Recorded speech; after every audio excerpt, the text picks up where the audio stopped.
Okay. You're on the campaign trail, which is the reason why you're not in the studio now. And I want to get to some of your more controversial positions later on in the program. But I thought we would start on a few of the things that I almost never see anybody talk about with you, the real things that most conservatives do agree with you on. I want to start by playing a clip of something you said just last week in the debate in Iowa. Reread the oath of office, take it seriously, obey the Constitution. We are well defended against all enemies foreign. We should be much more careful about defending against the enemies domestic. Who, sir, who do you believe are the enemies domestic? I don't see them as individuals or personalities. I see it as a philosophic danger endorsed by the status quo. Most members of Congress, most members who have been in the executive branch over the years, the undermining of our personal economic liberties, our privacy. There's been a special erosion of these privacy issues since 9/11. So it is something that's been ingrained in our system. You know, economic liberty is very, very important, but that's been undermined, you know, for 70 or 80 years, especially since the Depression. So I see them in philosophic terms rather than in personality terms. Let me go to the UN. You say the UN shouldn't even exist.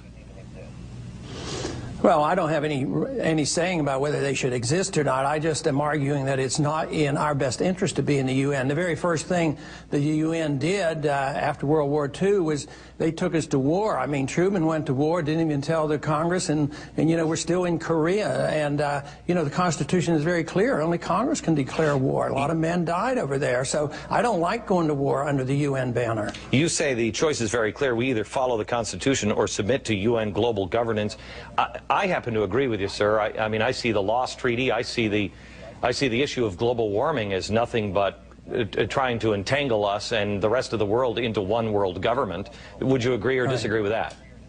No, I agree with it. I think our trade agreements do the same thing. You know, whether it's the WTO or you know, the World Bank or the IMF or NAFTA or CAFTA, these are taking away our sovereignty.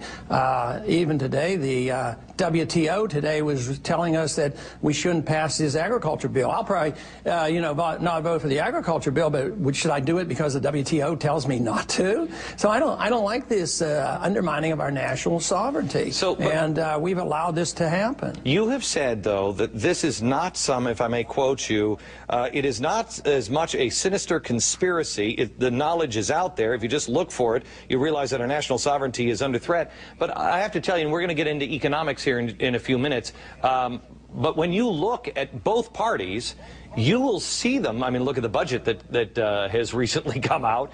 You'll see that they are almost intentionally sabotaging us every step of the way. How else could you explain some of the things that are going on at the border, with the Lost Treaty, with our budget, our monetary policies? I mean, how do you say it's not a sinister conspiracy? Yeah, I guess that may be semantics that we're dealing with, but I see it's a conspiracy in the sense that some people believe in globalism, some people believe in the North American Union. I don't. It used to be more secretive. You know, the New World Order was talked about 30 or 40 years ago, and nobody would say it out and open. Now they talk about the New World Order, so it's not as secretive and it's not as conspiratorial as it was 50 or 60 years ago. People believe in internationalism, and I think they're very sincere. They just think the world would be better off if we had one world government. I don't. I mean, I don't even like the size of our federal government, let alone one world government. I want government to be local. I've tried to explain this in a chapter, the last chapter of a book that I have out on Mexico, and say that I don't believe that these people are intentionally. I think if I sat down with the people who are messing with our sovereignty down south of the border, I believe they would tell you, Glenn, this is in the best interest of the country, but they are not shooting straight. Let's talk a little bit about the NAFTA superhighway, where you have an opinion that this is part of the, you know, joining of Mexico and Canada and the United States under one kind of EU-style government, but they'll deny it. They'll say that's not true. You're crazy if you believe that. I saw a major editorial today against me for being concerned that there could be a North American Union in our future. I don't think it's next month or next year, but you know, they probably talked 50 years about the European Union, and I think that plans are definitely there. I think that's why they're very weak on border protection and very weak on the immigration issue, because the leadership of both Republicans and Democrats aren't that concerned about borders. They're more interested in the North American Union. Well, you say you don't think that that would happen, yet I find that hard to believe if you're sincere on this belief. If you've done your homework, you know that the ambassador to the UN from Mexico says it has to happen before our Social Security and baby boomers start to retire. Well, that's just a few years away. Well, let me clarify that. I'm concerned about it, and I'm fighting it. It's just that I don't think it's going to happen next month or next year, but I think the plans are being laid there. And sometimes individuals who promote world government are very, very patient. And our side is very easy to forget or let our guard down.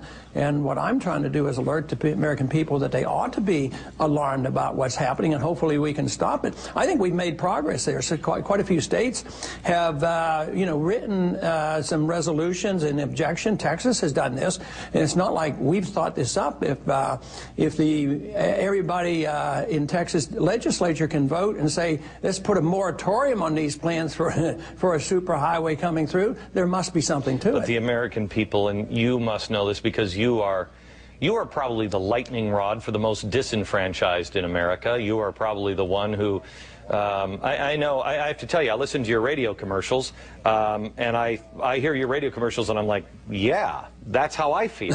I have voted for Ronald Reagan. I have been a Republican, but I've never registered as a Republican, but generally speaking. But I think most Americans now say neither side. They're both selling us out. How do you propose to stop this, and what advice do you give to the American people when they say, wait a minute, nobody in Washington is listening to me? If I elected you, how are you going to stop this? Well, one person can't do it, but the fact that our movement is so big, much bigger than I ever dreamed, that, you know, the way they raise funds and the way they join us, and we get 25,000 new supporters in one single day there, so there is a great deal of discontent in the country.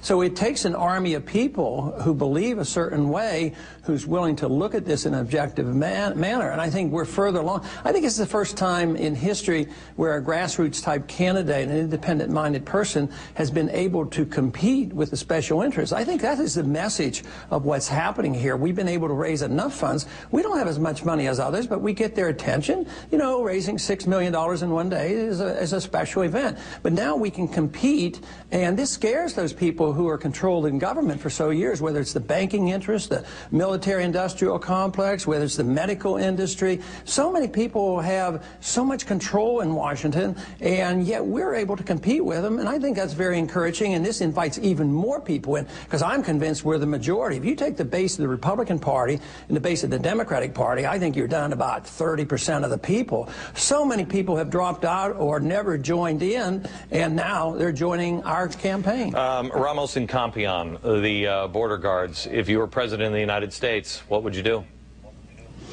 I'm for pardoning them, especially now after, you know, they've served 1 year and they tacked on this 10 years of mandatory sentencing, which I disagree with. And matter of fact, I've joined Bill Delahunt to recommend that as a sense of Congress resolution. So I think they should be pardoned. I've only got 30 seconds. Johnny Sutton, do you believe Johnny Sutton? Something doesn't smell right there to me. Would you investigate what was going on with this administration and Johnny Sutton and everything in between? Can I confess that you'll have to tell me a little bit more? I hate to have to confess I don't know. Okay, no, that's all right. He's the prosecutor in the case, and it seems pretty nefarious. Oh yes. Okay. And that is part of my reason for wanting the pardon, because I think there were a lot of questions raised on how that case was carried out. So yes, I agree with that. We'll be back in just a second. I want to talk to Ron Paul and get his thoughts on the real reason he says our economy is in so much trouble. Next.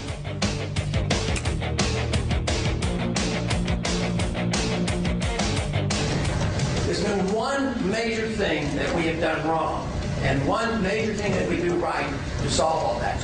We should just follow the Constitution.